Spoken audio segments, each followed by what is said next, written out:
Mirko De Girone, con qualche distrazione di meno, probabilmente questa è una partita che la potevate portare a casa con risultato pieno.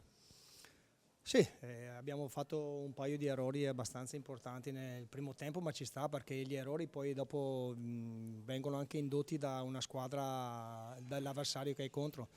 Valdagno è messo molto bene in pista, ha tanta fisicità, corsa e quindi ci può scappare anche qualche errore sotto pressione, soprattutto dopo una partita come quella di mercoledì che è stata molto pesante per noi, con un giocatore in meno in formazione, con la tensione anche di dare una mano a Poletti che si è comportato in maniera egregia anche stasera, però direi che il risultato tutto sommato è giusto perché si poteva vincere, ma c'era il rischio anche di poter lasciare dei punti. Ecco, è un buon segnale anche per la partita di martedì con la Coppa, il quarto di finale, cioè tra virgolette una rivincita con il Grosseto.